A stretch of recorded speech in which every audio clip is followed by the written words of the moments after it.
John McQuay with 8541 Tactical. We're here with Todd Litt from Nightforce Optics to go over some of the features of their new rifle scope, the Beast. So thank you, John. What we've got here, we're happy to unveil our 5-25 by 56 F1, known as the Beast. That's an acronym that stands for Best Example of Advanced Scope Technology. We're very proud of this, so we're going to boast about it a little bit. We've got several new features that are unheard of in the industry. We have an elevation control known as I4F. It is intelligent 4-function. So there's 4 functions that the elevation control does. We have a 360-degree brake control. The brake control allows you to hold position of your elevation turret at any point in the range of elevation. It is not a push to manipulate to control. We also have extreme speed adjustments. Extreme speed means that in mil radian adjustment, you'll get 20 mils in 1 revolution or 60 minutes in 1 revolution. And we do that by way of a 2-speed adjustment. We've got a coarse and fine or major and minor adjustment have you. So we're doing this by way of 2/10 mil radian increments on the main, and then we have a lever that you can throw to get your 0.1 mil radian increment in between. So I kind of think of it as odd and even. If I'm adjusting my evens, I leave the lever here and I'll adjust in even increments. If I want to go odd, say I want to dial 1.3, I'll dial to 1.2 on the knob. My lever is thrown, that's adding 0.1. I now have 1.3.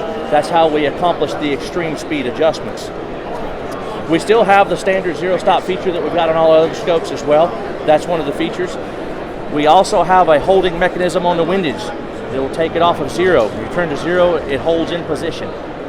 One of the other new features that we're proud to release with the Beast is our Digiloom illumination control. It is now a field adjustable digital illumination. Much longer battery life because we have auto shut off after 1 hour. No more if you turn it on and forget it, your battery runs dead in 40 hours. We've got about 400 hours of battery life now. We have multicolor illumination. You can go from red to green. We have 5 settings. It is night vision compatible if you want to use a rear mounted night vision to look through the scope. So you have those intensities if that ever became available. Most likely it won't because you're going to use a forward mounted clip-on type design.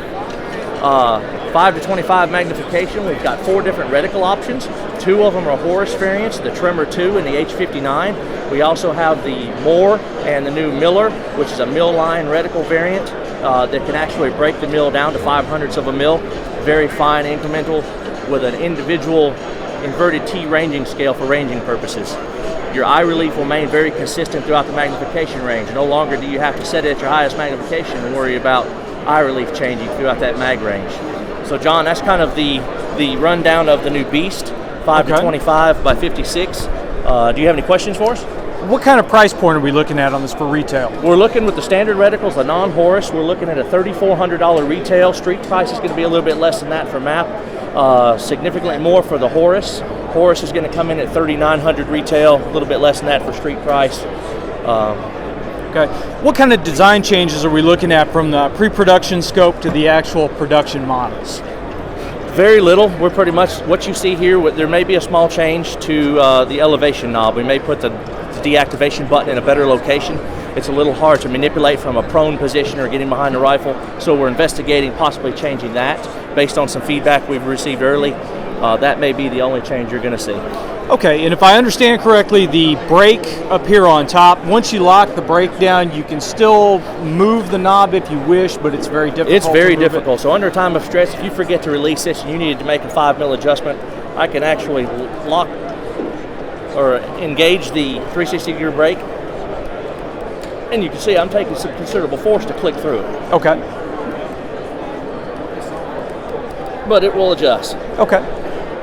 And then, I deactivate it, it goes back into activation mode, so it's user activatable. And obviously that won't cause any damage to the optic None at all. It was designed. Okay. And really, I like the design here because it seems like you've got the best of both worlds, since you've gone down to the 2/10ths of a mil clicks on the elevation knob. You can quickly get through to those long range zeros or those long range dope settings, but then you still have that 1/10 of a mil fine tune, and that only goes up, correct? Only goes up. 1/10 so if you want to go below, you need to actually set your zero stop below 0.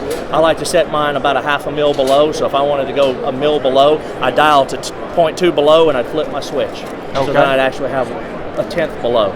All right, great design. When will these be on the shelves in stores? We're going to start delivering these to dealers looks like about April, May timeframe. We've got some military contracts to fulfill, getting these out, and as soon as we fulfill those, commercial dealers are going to have these for their shelves. Well, we'll be looking at getting our hands on one, and thank you very much for your time. We look forward to your review when we get it to you, John.